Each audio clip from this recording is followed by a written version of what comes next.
Adrian, let's start with Brisbane.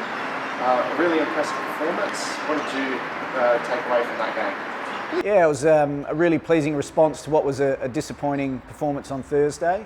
Obviously great to score multiple goals. Probably would have liked to not conceded any, but yeah, I just think the girls really took on board what we spoke about post-Perth and executed what we wanted to do really well. And it seemed like you might have made a tactical alteration as well, playing a diamond midfield. How pleased with how that kind of came about and obviously the result that followed? Yeah, I've seen some of the commentary on it. It wasn't a huge tactical shift. We just, more personnel, we just moved some players around a little bit. So it's hard to make a significant change to tactics when you don't really have much time or training between games.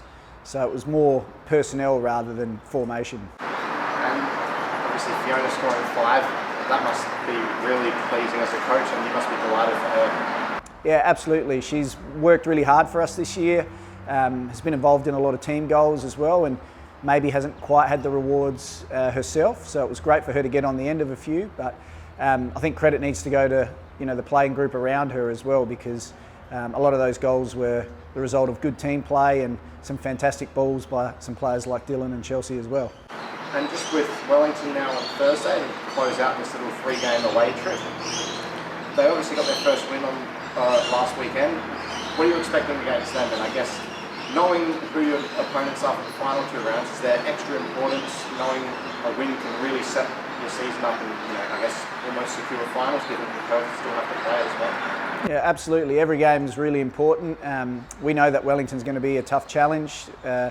They made life really difficult for us last time we played them here, and they'll be buoyed by their first win and probably by an opportunity to perhaps get off the bottom of the table as well. So I've been really impressed with what I've seen from Wellington this year, not just from a football perspective tactically, but they've got a really good mentality and a good group going there. So we know it's going to be a tough game, and we need to bring our best, otherwise it's going to be a challenge. And just with mentality, I guess your side have shown that a lot this season, where a result may be bad, and just as you think maybe it might start to unravel, you answer any doubts, and obviously with a resounding 8-2 win after the disappointment of Perth.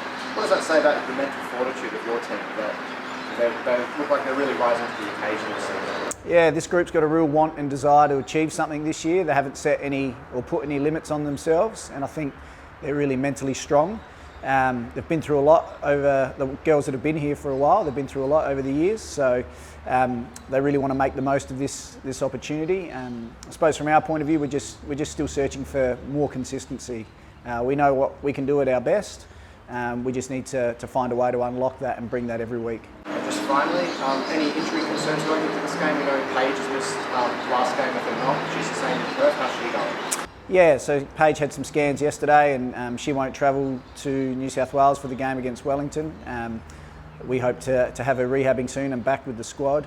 And yeah, maybe Emily Condon as well might not get up for the game too. She's just battling with a little bit of a leg injury at the moment, so we'll have a look at her today at training and see whether we decide to bring her or not.